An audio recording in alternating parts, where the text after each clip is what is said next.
உங்க மேல 2 முறை கடிதங்கள் அனுப்பியும் பதில் சொல்லலைங்கிற ஆதாரங்களை கையில் வைத்துக் கொண்டு உங்களை தூக்கி வெளியில நிறுத்துறாரு.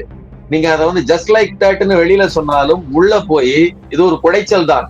ஒரு அரசியல்வாதி என்ற தகுதியற்றவராகவே அவர் நிரூபித்துள்ளார். கண்டிப்பா சொல்றேன், ஜஸ்ட் லைக் தட் அப்படின்னு சொல்லி எனக்கு மோடி அமித்ஷா வேலை இருக்கிறாங்க, நான் பாத்துக்கிடுவேன், எதை வந்துமானாலும் எதிர்கொள்ளுவேன்னு சொல்லி இருக்கக்கூடிய அன்புமணிக்கு விழுகிற ஒரு மிகப்பெரிய அடிதான். செயல் தலைவர் பதவியில் இருந்தவரை நீக்குவது என்று முடிவு செய்து நீக்கப்படுகிறார். இந்த முடிவு கட்சியின் அமைப்பு விதிகள்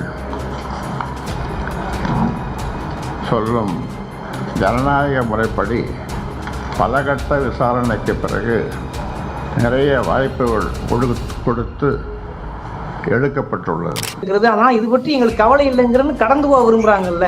அப்ப சட்ட ரீதியாக யாருக்கு அந்த அதிகாரம் இருக்கின்ற கேள்வி இயல்பா வருது இல்லையா?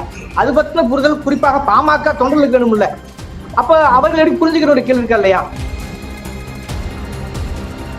கட்சி விதிகளை மீறி தலைவர் செயல்படுகிறார்ங்கிறத சுட்டிக்காட்டி ஒழுங்கு நடவடிக்கை குழு அனுப்பிய பரிந்துரைகளை பற்றி எந்த கவலையும் இல்லாமல் ஒருவர் இயங்குவாரேயானால் அது சட்டப்படி வேலை செய்யும்.